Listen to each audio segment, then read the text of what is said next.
Off season is almost over. Season's starting here rapidly. What do you do in the off season? What do you do for fun?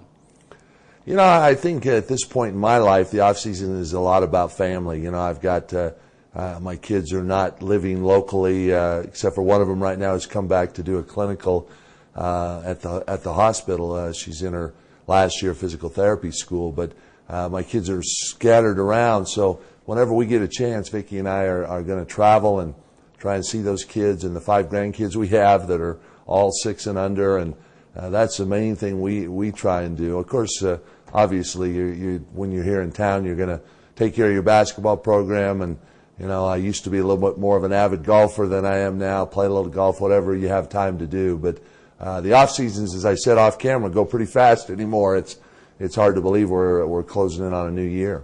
So it is a new year now. Practice begins shortly. Are you excited for practice?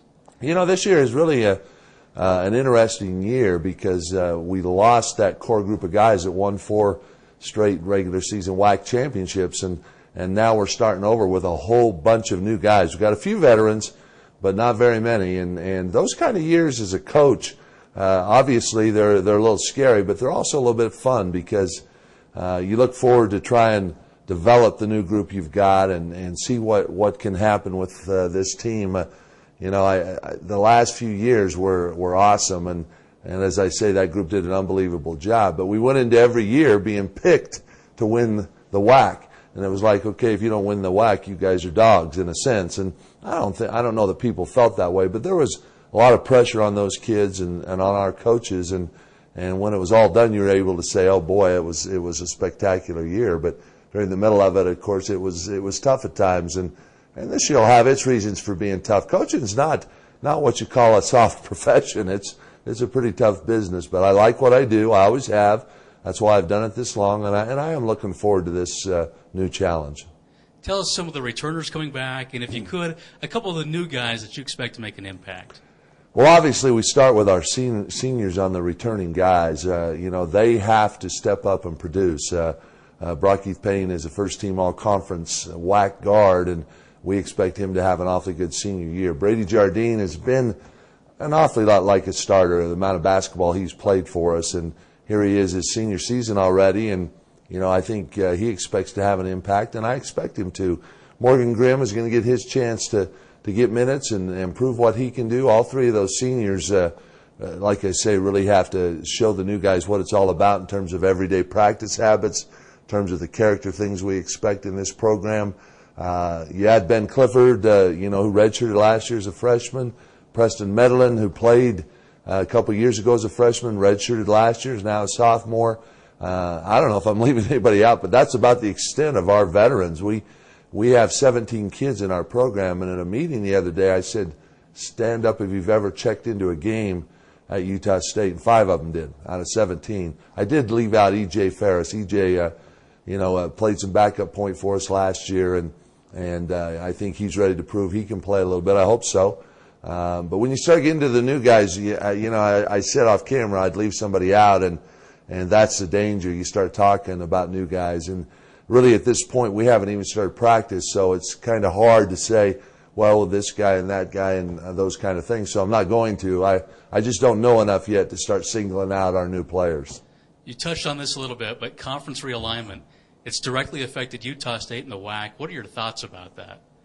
It's a mess. That's my thoughts. It just seems like things are happening every single day, and it's hard to put a finger on why things are happening other than money and other than maybe a little bit of greed.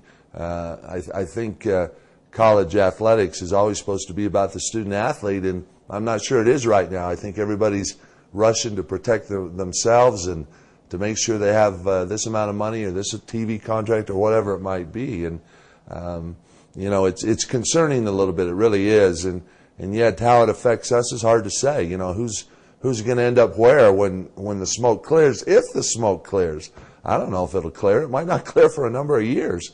Where will Utah State end up in this whole mix? Right now we're in the WAC. We have to commit ourselves to the WAC, try and do everything we can to remain at the top of this league in men's basketball, and And I know football is doing everything they can to win some WAC championships. Every sport at Utah State is. We have a great group of coaches and student athletes, and we can't control all the things going on with this conference realignment. So best thing we can do is just put our nose to the grindstone and try and do as well as we can with each of our programs. What do you attribute your success to here at Utah State? You've had crazy success, no matter how you look at it. You've been very successful here. Why is that? It's a good college basketball job. It really is. I said that when I came here, and you know, I grew up in Utah, so I knew when I came from Colorado State that this was a program with really good tradition. Liddell Anderson was here last weekend, and I talked to him about he was the one that put Utah State basketball on the map, and we're just trying to keep it on the map, and we've been able to do that basically with the remaining at times in the top 25, winning championships. Basically, we go into 12 straight postseason tournaments, which kind of indicates, you know, that we've been able to stay as a top 40 program, and you know, something I'm real proud of. But I'm always aware that you know, it's hard to maintain that, and especially as you look at losing that core group I talked about. You know, we've had a lot of great players. You don't win without good players, and I've had a lot of really good assistant coaches, and you know, I think I kid a lot of times. The main thing, I don't know if I'm kidding, but the main thing they got to do is put up with me, and you know, that takes a little bit. You just ask my wife, that takes a little bit. Talk about recruiting and what you're looking for at Utah State. Good players. You gotta have enough talent to play at this level, but also good kids.